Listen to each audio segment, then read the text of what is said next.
E na igreja que nós fomos, porque no Rio Amazonas, na época das águas grandes que eles falam, a água enche de uma tal forma que é assustador. A tal ponto de, irmãos, de chegar a cobrir casas. E a época que eu fui em duas épocas, na época de seca e a época em que estava muito cheio. Então são 6 meses vaziando e 6 meses enchendo. E nós somos de uma casa em que a senhora, o Estado proporciona aos habitantes madeira. E lá na região norte tem muita árvore, né? Então não é difícil eles terem madeira. E eles vão, à medida que o nível da água vai subindo, eles vão subindo também as madeiras. Irmãos, diante de Deus, na casa em que a senhora, que nós fomos visitar uma senhora, ela andava de joelhos na casa dela. Porque ele estava chegando do teto. Subindo o piso, né? Foi subindo, estava no teto, estava sem aquele V assim, ao contrário. A água estava naquela altura e ela andava de joelhos, engateando na casa. E eu falei, meu Deus do céu. E nós fomos de uma igreja, e nessa igreja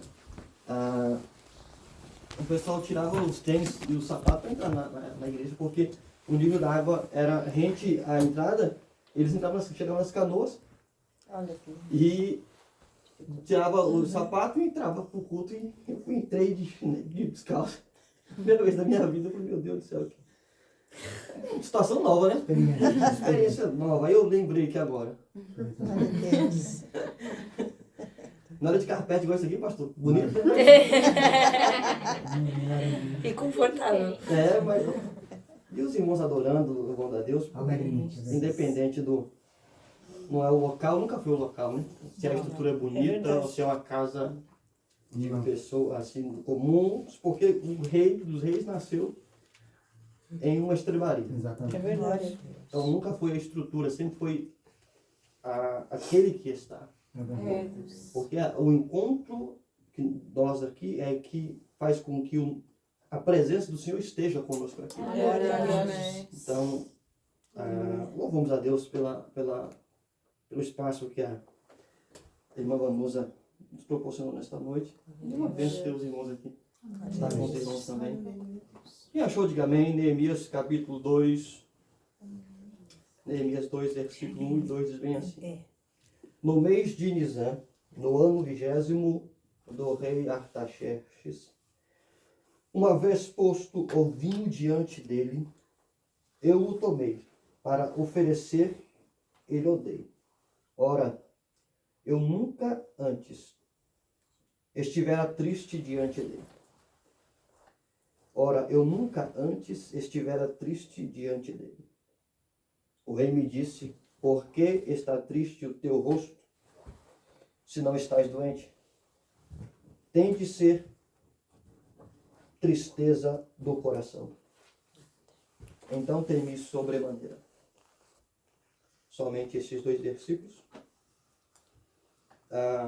Irmãos, esse texto aqui, ou melhor dizendo, nesta época, neste momento que o povo está vivendo, é uma das fases bastante complicada, triste do povo de Deus. Certamente isso se dá em consequência de ações constantes que Deus reprovava do povo, e o povo não estava com a mente e o coração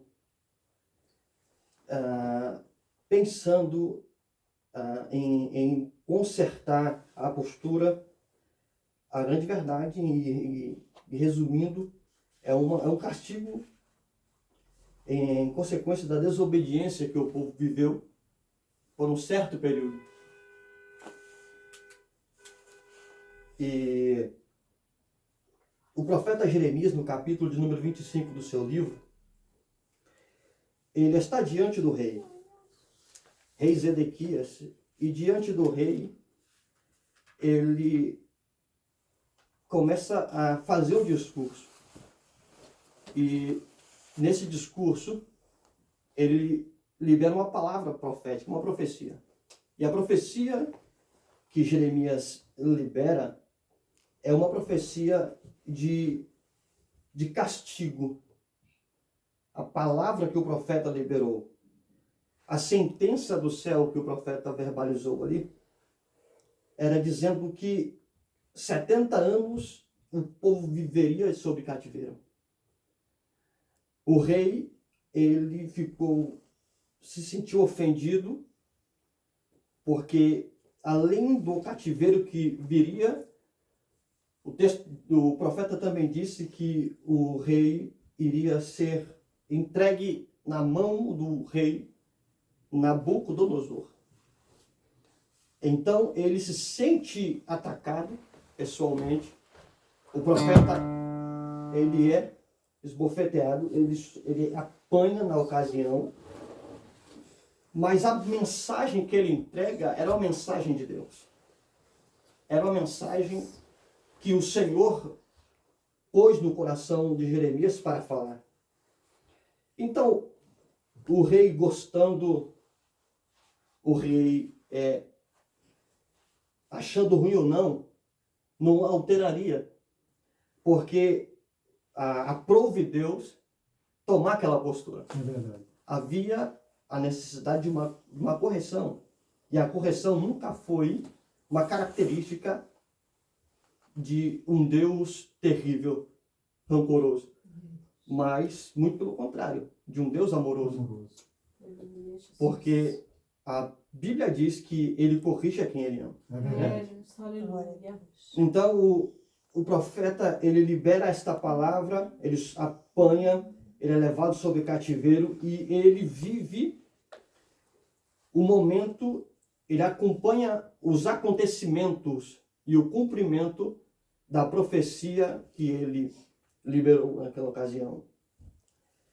Porque passa alguns anos e Nabucodonosor, ele sitia Jerusalém, no capítulo 1 e 2 do livro do profeta Daniel, ele vai narrar isso dizendo que no 3º ano do rei Joaquim veio Nabucodonosor, rei da Babilônia, e sitiou a cidade, e ele leva o povo sob cativeiro. E esse exílio que vai acontecer é um exílio não apenas em que o povo fica preso, mas é um exílio bastante humilhante. Porque o Senhor, ele entrega, capítulo 2 do livro de Daniel, diz isso, que Deus entregou nas mãos de Babilônia o seu povo. Deus entregou porque era um desígnio de Deus corrigir o povo. Porque se ele quisesse livrar o seu povo das mãos dos babilônios, ele faria isso novamente. Porque ele executou, ele dizimou um exército de 185 mil homens, não foi, pastor? Foi, verdade. Com uma ordem, com um comando de um anjo. Então, repetir essa cena não seria difícil. Não. Só que Deus não queria livrar o povo, queria tratar com o povo. Porque existem ocasiões que Deus não vai livrar, existem ocasiões que Deus vai tratar na ocasião. Né? Por mais que não seja confortável, por mais que não seja no lugar em que o povo gostaria e queria estar, ou planejou estar. Né? Porque às vezes o planejamento de férias em que o homem faz é o planejamento de tratamento que Deus fez. Né? Você se planeja em estava vendo que aquele pastor veio para cá, né, pastor? Veio o pastor para cá, em 3 dias ele teve uma reviravolta na vida daquele homem que eu nunca vi na minha vida. Porque o planejamento que às vezes nós temos, pastor, está em dissonância, está totalmente oposto ao planejamento de Deus. E isso, irmãos, pode acontecer. E isso não está no nosso controle. É uma variável que não está na nossa equação. E a gente vai ter que aceitar, porque não vai mudar nada se nós não concordarmos. Vai acontecer porque tem que acontecer. Então, quando o Senhor ele entrega a Nabucodonosor o seu povo, ele está dizendo, Nabucodonosor, o que está acontecendo aqui é porque eu quero, não porque você quer. Eu é quem estou entregando para você, porque se fosse para vencê-lo com esse pouco exército aqui, eu o venceria. Mas como eu tenho diante disso aqui um desígnio, eu vou te entregar. O povo vai ser tratado nisso. Vai ser tratado a partir disso. E o profeta Jeremias, ele está vendo isso. Está acompanhando o cenário. O profeta vai narrar no capítulo 3 ao 5 do seu livro, Lamentações de Jeremias, a humilhação que o povo vive. Que os mais velhos anciãos eram esbofeteados pelos mais jovens. As mulheres abusadas, os jovens escravizados para um trabalho de escravo. Então, tudo isso está acontecendo, o profeta Jeremias está vendo. Capítulo 9, o profeta, ele vai dizer no seu livro, no livro do profeta Jeremias, ele diz bem assim, tomara Deus, oxalá, a minha cabeça se tornasse uma fonte inesgotável de água, para que eu intercedesse, para que eu chorasse pelos meus irmãos. Porque o profeta está dizendo, eu estou chorando diante do que está acontecendo. É verdade. Ele não está chorando para ser revertido. Não, ele está chorando para que Deus, para que as coisas aconteçam dentro do planejamento de Deus. É verdade. Porque ele foi quem profetizou aquilo ali. Glória a Deus. Então ele sabe que não tem como desfazer aquilo. Então ele está vendo todo aquele acontecimento, está vendo o sofrimento do povo e está dizendo, quem me dera que os meus olhos vertessem água constantemente em favor dos meus irmãos. O povo é levado cativo, a cidade de Jerusalém, ela é destruída, os muros são destruídos, o templo é profanado, é destruído, as casas caíram no chão, foram destruídas, e quando eu digo casas, não apenas a estrutura, mas diz respeito às histórias das famílias, É verdade. tudo o que se desenrolou e se desenvolveu ao longo dos anos foi desfeito, porque um exército chegou e pôs fogo e desfez aquilo que foi feito. E as pessoas olham para o cenário e estão vendo o negócio agora que um dia esteve de pé, está no chão. Aonde Neemias está, ele é um período de regresso do povo. O povo já está voltando dos 70 anos de cativeiro. E quando eles voltam para Jerusalém, o que eles encontram? Os destroços daquilo que um dia esteve de pé. É. Eles estão vendo a cidade totalmente destruída, o povo olhando e tendo flashes das suas memórias, olhando e pensando o que coisa era algo encantador anos atrás, mas por pouco tempo Babilônia veio e desfez o nosso trabalho. É alguém, pastor, que chegou e desfez o que fizemos. É desagradável você ver no chão aquilo que você empenhou tanto tempo para que estivesse de pé. É complicado, não é, irmãos? É verdade. Você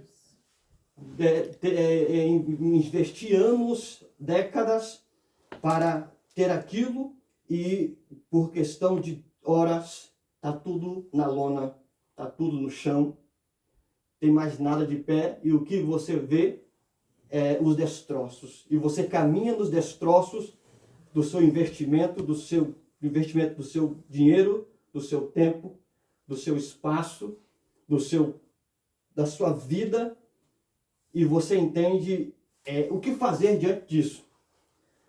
Qual a postura que eu tomo diante dos destroços? Essa é a pergunta. O que fazer, irmãos? Antes de começar a falar disso aqui, eu quero relembrar os irmãos que Deus é um Deus de Gênesis, é um Deus de recomeços. É verdade. Aleluia. Deus é um Deus de começos e recomeços. de novas alianças, de aliança antiga, de aliança nova. Então, quando está acontecendo aqui, porque o que vai começar a partir desses capítulos aqui, é nada mais do que um gênese de tudo. É um recomeço da história. É um povo que estava no chão, mas eles estão vendo todo aquele cenário e está dizendo, o que nós faremos? Tatiane, você é pastor? Você conhecia a Tatiane? Não conhecia ela? Já teve na igreja? Já. Acho que é a primeira vez que eu vejo a Tatiane aqui. Não, já teve na igreja. Pode ver. Você vivia as três juntinhas, você acha? Irmãos, acho que eu perdi aqui o fio da meada. Perdi não, tô brincando. Então, Deus é um Deus de recomeços. O povo está olhando para todo aquele cenário e se questionando o que fazer diante dos destroços. Porque às vezes nós olhamos, pastora, e a senhora olha para isso aqui, essa obra espetacular de Deus.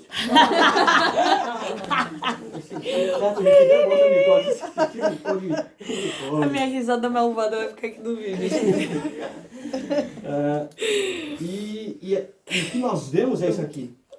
Pessoas que estão rindo, mas dentro, somente Deus conhece os destroços. É verdade. E às vezes a gente está rindo aqui, mas existe um destroço dentro de alguém que entrou nessa casa aqui hoje. É verdade. É verdade.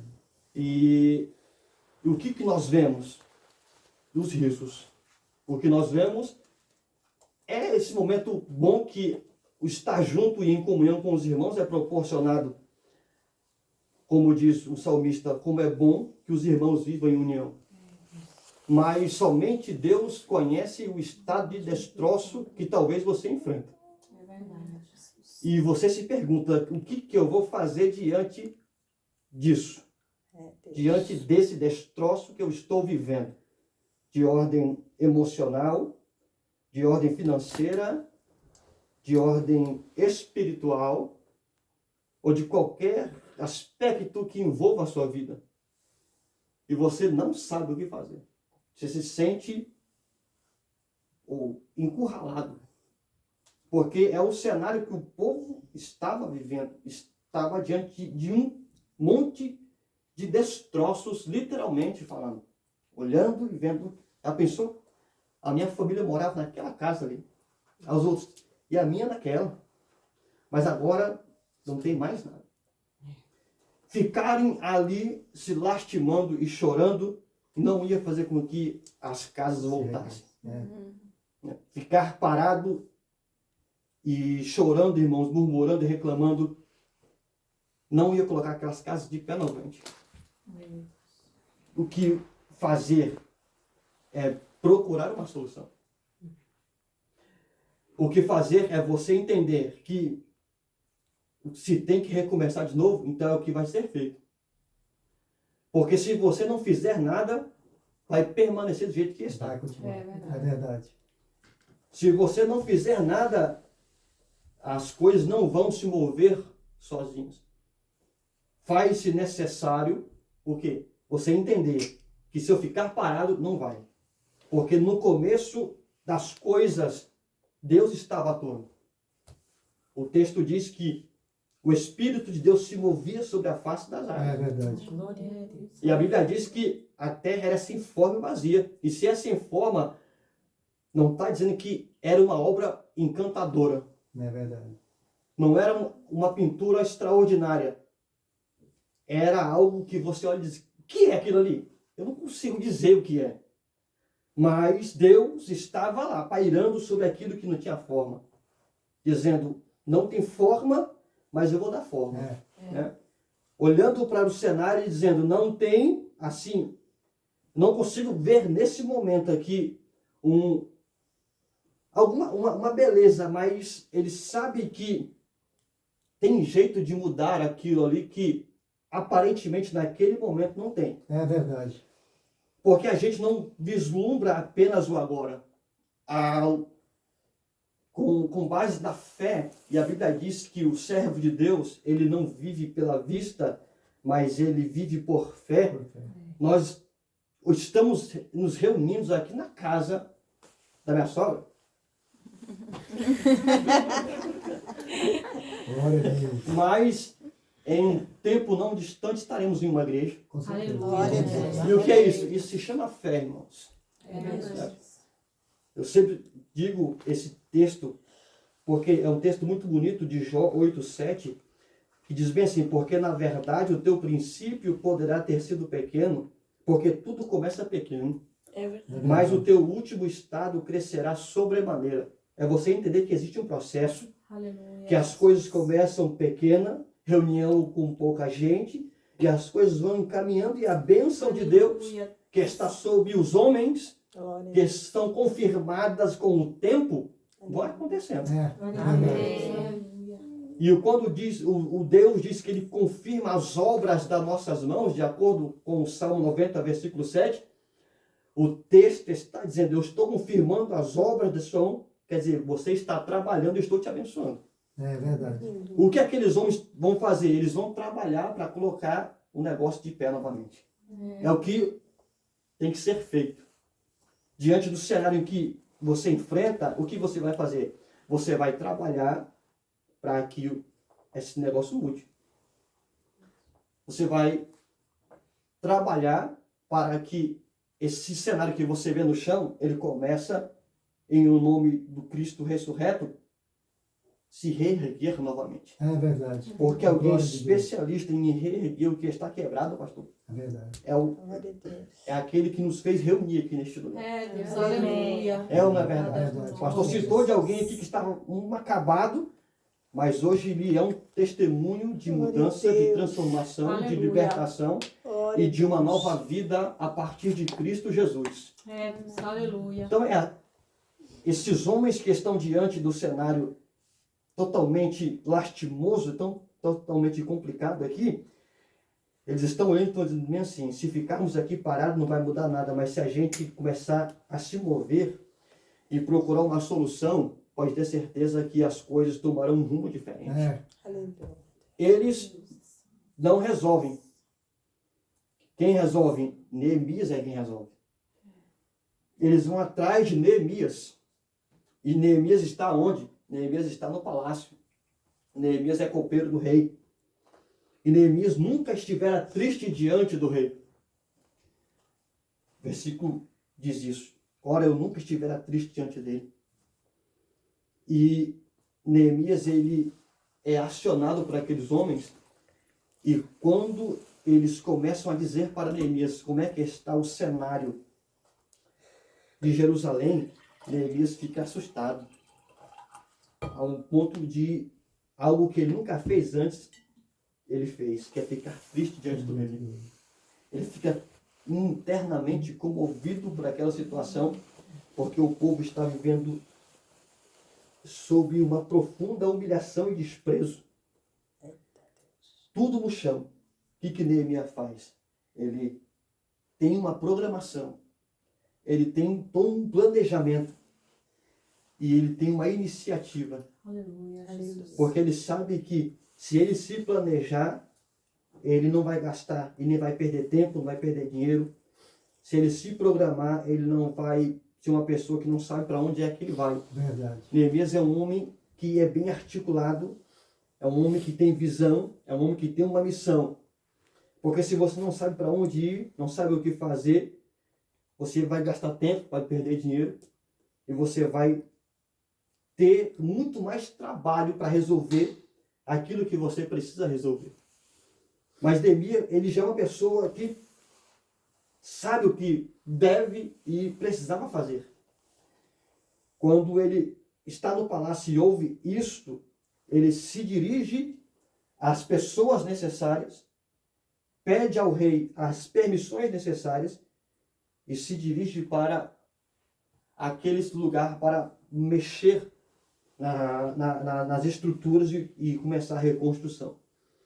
Agora, irmãos, Neemias, ele sai de onde? Do palácio para ir para aonde o povo estava vivendo, que era em meio aos destroços. Ele sai de um lugar nobre para ir em um lugar onde tudo está no chão. É verdade. Movido por um profundo sentimento de compaixão, De amor. de amor. Porque se não houver esse sentimento de empatia, de compaixão, de amor, a maioria dos milagres de Jesus sempre foi movido por profunda compaixão. É verdade. Ele olhava para as pessoas e sentia profunda compaixão. E depois efetuava o milagre, aquilo que a pessoa precisava. Porque ele carregava dentro dele um sentimento muito legítimo de ver as mudanças. Porque de nada vale. Paulo já disse isso. Se não houver um profundo sentimento, de nada vale. É verdade. Tem que ter um amor envolvido. Porque o que te arranca de um palácio para ir em meio a destroços, é somente o amor, pastor. É verdade. O que te arranca de um lugar de conforto para um lugar de desconforto, é somente o amor. Aleluia. Ele olha e ele consegue enxergar possibilidades de rever ou de reverter a situação. Aleluia. Então ele sai desse lugar, sai do palácio com a autoridade na mão, porque ele tinha documentos que autenticavam o poder para ele iniciar as obras. Então ele sai autorizado, ele sai com o poder necessário para fazer isso. E existe um povo, pastor, com um poder, com um registro dos céus, com a autenticidade de Deus para desfazer obras e para começar outras obras. É, Glória a Deus. Aleluia. E esse povo é o povo de Deus. é verdade. Glória a Aleluia. É o povo que desfaz as obras do diabo. E é o povo que é a extensão de Deus para alcançar aqueles que estão Deus. com as vidas É verdade, totalmente sim. desmanteladas, totalmente desconjugadas, totalmente desconstruídas para o encontro do arquiteto, do construtor das coisas. Daquele que consegue Aleluia. pegar as coisas que estão despedaçadas. Glória a Deus. Porque na visão do profeta Ezequiel, havia ali corpos totalmente desconjuntados e despedaçados. Mas quando Deus entrou no negócio, Aleluia. Mudou. os membros se encontraram. É verdade. Aleluia. Glória a Deus. Porque é assim que nós cremos, pastor. Quando Deus está no negócio, os membros se encontram. Aleluia. Glória a Deus. Glória a Deus. Glória a Deus por Aleluia. isso. Nós temos a plena convicção que os membros ouvem a voz do Criador. Aleluia. Ouvirão a voz do Senhor É, e certamente os pedaços eles voltarão e haverá uma reconstrução. Glória a Deus. Haverá certamente uma construção novamente.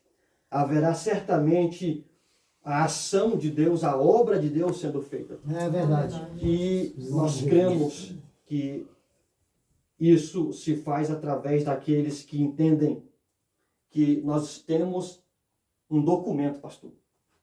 Aleluia. Nós temos um documento é, que aleluia. nos Glória a Deus. autoriza, nós temos um testamento que nos certifica de irmos para desfazer obras. É verdade. Aleluia, Deus. Nós temos um testamento que foi assinado com sangue, que nos credencia Glória a Deus. para irmos com a cabeça levantada, sem ter medo daqueles que vêm contra nós, Aleluia. entendendo de que o patrocinador desta obra não é desta terra, é do céu. É do céu. Aleluia. Nós entendemos que aquele que nos guarda é aquele que não dorme nem tosqueneja. Glória a Nós Deus. entendemos que o documento ele está recheado de informações bastante necessárias e que nos blinda e que nos protege. Estamos certamente guarnecidos, pastor, pelo céu. É verdade. Porque existe, Ingrid, um documento que nos credencia Aleluia. e que traz no nosso coração a certeza Aleluia. de que da mesma forma que quando Neemias estava na construção dos muros, porque Neemias construiu muros, Esdras foi responsável pelo templo, que na mesma forma que Neemias estava na construção do muro, veio algumas pessoas na intenção de atrapalhar o trabalho, Verdade. mas Neemias diz, se acalma que eu tenho um documento aqui que me registra, que me certifica para trabalhar. Nós não estamos, irmãos, aqui por aventuras, nós não estamos movidos aqui por uma vontade meramente passageira, não é isso. Nós estamos aqui porque existe um documento que foi provido pelo céu, que nos outorga poder necessário e nos capacita e nos municia e nos blinda com as armas dos céus, Glória com a as Deus. armaduras de Deus, Aleluia. para que nós possamos ir em um nome poderoso de Jesus Cristo. Glória a Amém. Deus. Aleluia. Glória a Deus. Amém? Amém. Pastor, muito obrigado, Deus abençoe. Glória a Deus.